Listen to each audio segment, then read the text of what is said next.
Coronavirus, se lancer dans le commerce en quelques jours. Mettre en ligne un tout nouveau site de vente sur Internet, un web show comme on dit, en quelques jours relève de la performance. Pourtant, beaucoup de commerces et d'entreprises l'ont fait ces 2 derniers mois. D'abord, parce que le nombre d'acheteurs sur Internet a augmenté de 40% au premier trimestre de cette année, et ces chiffres, les plus récents, datent de mi-avril, première conséquence mesurable du confinement sur le commerce en ligne. Et puis, beaucoup de commerces ont dû fermer les portes de leurs magasins physiques. Ils ont franchi le pas du e-commerce pour sauver les meubles. Catherine Bureau tient un petit magasin de matériel de pâtisserie depuis 5 ans, dans une rue commerçante d'Etterbeek. Ça faisait longtemps que je pensais à vendre mes articles en ligne, mais je remettais toujours à plus tard, se souvient-elle. Et puis le 17 mars, la nouvelle tombe, son magasin doit fermer pour cause de confinement. C'est un choc pour les petits commerçants, comme moi qui travaille beaucoup, on se demande ce qu'on va faire. Alors une fois passé le choc, on ressort les vieux projets des cartons. Le magasin fermé, il faut trouver de nouvelles sources de revenus et Catherine a enfin le temps qui lui manquait pour créer son site. Elle se lance, elle apprend. 1 mois plus tard, il est accessible à ses clients. Verdict après 1 mois, la vente en ligne est loin de compenser les ventes habituelles au magasin, mais, en cette période, malgré les aides publiques que j'ai reçues, chaque sou compte. Finalement, ce n'est pas la panacée, mais l'expérience est positive malgré tout, elle offre une visibilité inattendue, c'était le moment de le faire. Ça m'a permis de toucher ma clientèle, quand le magasin était fermé, mais aussi une nouvelle clientèle un peu plus large à Liège, à Mons, même en France, en Allemagne ou au Canada, et puis aussi des gens du quartier, à 2 rues d'ici, qui ne me connaissaient pas. Catherine va donc continuer à enrichir son site, qui n'aura pas été qu'une rustine, le temps de la crise, mais le début d'une nouvelle manière de toucher ses clients. Autre entreprise, autre envergure, une chaîne de 170 animaleries, mais un point commun, chez TOM & Co non plus, on n'avait pas de site de e-commerce avant le confinement, et, ici aussi, on en a mis un en ligne en quelques jours. Il y a eu l'annonce du lockdown, et, le lendemain, on décidait de lancer la plateforme de vente en ligne, bien que nos magasins pouvaient rester ouverts, et le surlendemain on signait avec l'agence qui a créé notre site, se rappelle Mathieu Van Der Schuren, consultant du cabinet Gingo, il accompagne la stratégie digitale de TOM & Co. Ça nous a permis de décider nettement plus vite. On a pu prendre une décision, avec 70 ou 80% des informations nécessaires à disposition. Typiquement, on ne ferait jamais cela en temps normal, on serait beaucoup plus prudent. Cette crise a été une opportunité pour nous, abonde sa collègue Aude Van Anst, responsable marketing chez TOM & Co. Ça a précipité les choses. Offrir la possibilité de commander nos produits en ligne, ça faisait 4 ans qu'on en parlait, finalement, on l'a fait en quelques jours. Et ça fonctionne. Le nouveau e-store génère en quelques semaines d'existence les mêmes revenus qu'un magasin physique du réseau. Mathieu Van Der Schuren, chiffre de vente sous les yeux s'enthousiasme. On voit clairement ici, fin mars, la courbe monte, on a une augmentation du nombre de visiteurs et une accélération du business, c'est l'effet Covid. La crise est donc un accélérateur, mais il faut se rendre compte que derrière ça, il y a du travail et un sacré investissement. Et ce n'est pas terminé, pour le consultant en stratégie digitale, les entreprises qui se lancent dans le commerce à l'occasion de la crise du coronavirus auraient tort de penser que mettre un site de vente en ligne est l'aboutissement d'une présence sur Internet. Au contraire, ce n'est que le début de l'histoire, insiste Mathieu Van Der Schuren.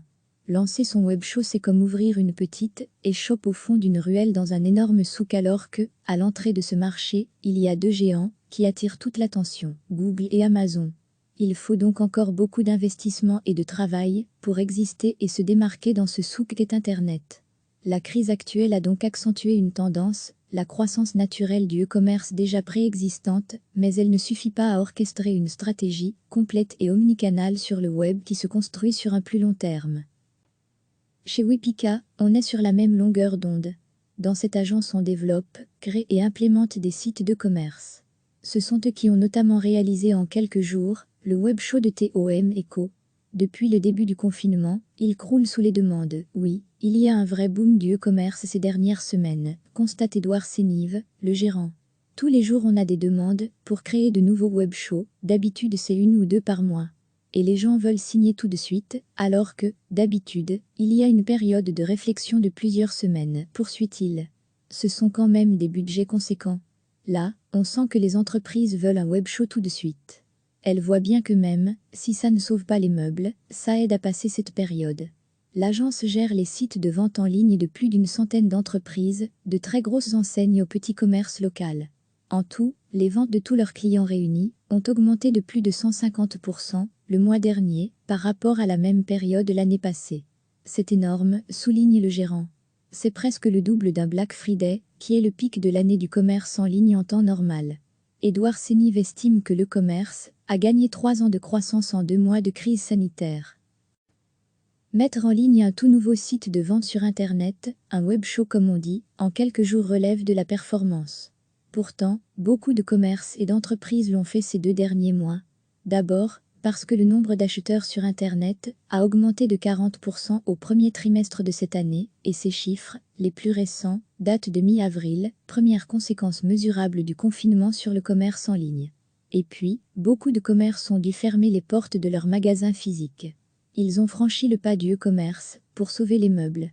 Catherine Bureau tient un petit magasin de matériel de pâtisserie depuis 5 ans, dans une rue commerçante d'Etterbeek. Ça faisait longtemps que je pensais à vendre mes articles en ligne, mais je remettais toujours à plus tard, se souvient-elle. Et puis le 17 mars, la nouvelle tombe, son magasin doit fermer pour cause de confinement. C'est un choc pour les petits commerçants, comme moi qui travaille beaucoup, on se demande ce qu'on va faire. Alors une fois passé le choc, on ressort les vieux projets des cartons. Le magasin fermé, il faut trouver de nouvelles sources de revenus et Catherine a enfin le temps qui lui manquait pour créer son site. Elle se lance, elle apprend. 1 mois plus tard, il est accessible à ses clients. Verdict après 1 mois, la vente en ligne est loin de compenser les ventes habituelles au magasin, mais, en cette période, malgré les aides publiques que j'ai reçues, chaque sou compte. Finalement, ce n'est pas la panacée, mais l'expérience est positive malgré tout, elle offre une visibilité inattendue. C'était le moment de le faire.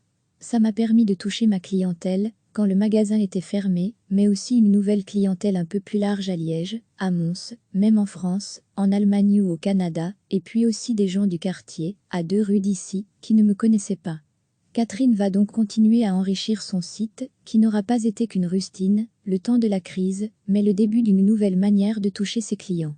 Autre entreprise, autre envergure, une chaîne de 170 animaleries, mais un point commun, chez TOM & Co non plus, on n'avait pas de site de e-commerce avant le confinement, et, ici aussi, on en a mis un en ligne en quelques jours. Il y a eu l'annonce du lockdown, et, le lendemain, on décidait de lancer la plateforme de vente en ligne, bien que nos magasins pouvaient rester ouverts, et le surlendemain on signait avec l'agence qui a créé notre site, se rappelle Mathieu Van Der Schuren, consultant du cabinet Gingo, il accompagne la stratégie digitale de TOM & Co. Ça nous a permis de décider nettement plus vite. On a pu prendre une décision, avec 70 ou 80% des informations nécessaires à disposition. Typiquement, on ne ferait jamais cela en temps normal, on serait beaucoup plus prudent. Cette crise a été une opportunité pour nous, abonde sa collègue Aude Van Anst, responsable marketing chez TOM & Co.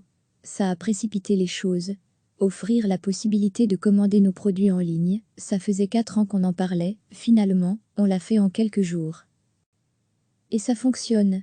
Le nouveau e-store génère en quelques semaines d'existence les mêmes revenus qu'un magasin physique du réseau. Mathieu Van Der Schuren, chiffre de vente sous les yeux sans enthousiasme. On voit clairement ici, fin mars, la courbe monte, on a une augmentation du nombre de visiteurs et une accélération du business, c'est l'effet Covid. La crise est donc un accélérateur, mais il faut se rendre compte que derrière ça, il y a du travail et un sacré investissement. Et ce n'est pas terminé, pour le consultant en stratégie digitale, les entreprises qui se lancent dans le commerce à l'occasion de la crise du coronavirus auraient tort de penser que mettre un site de vente en ligne est l'aboutissement d'une présence sur Internet. Au contraire, ce n'est que le début de l'histoire, insiste Mathieu Van Der Schuren. Lancer son web show, c'est comme ouvrir une petite échoppe au fond d'une ruelle dans un énorme souk, alors que, à l'entrée de ce marché, il y a 2 géants qui attirent toute l'attention, Google et Amazon. Il faut donc encore beaucoup d'investissement et de travail pour exister et se démarquer dans ce souk qu'est Internet. La crise actuelle a donc accentué une tendance, la croissance naturelle du e-commerce déjà préexistante, mais elle ne suffit pas à orchestrer une stratégie complète et omnicanale sur le web qui se construit sur un plus long terme. Chez Wipika, on est sur la même longueur d'onde. Dans cette agence, on développe, crée et implémente des sites de commerce. Ce sont eux qui ont notamment réalisé en quelques jours le web show de TOM & Co. Depuis le début du confinement, il croule sous les demandes. Oui, il y a un vrai boom du e-commerce ces dernières semaines, constate Édouard Sénive, le gérant. Tous les jours on a des demandes pour créer de nouveaux web shows, d'habitude c'est 1 ou 2 par mois. Et les gens veulent signer tout de suite, alors que, d'habitude, il y a une période de réflexion de plusieurs semaines, poursuit-il. Ce sont quand même des budgets conséquents.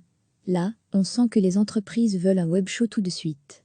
Elles voient bien que même, si ça ne sauve pas les meubles, ça aide à passer cette période.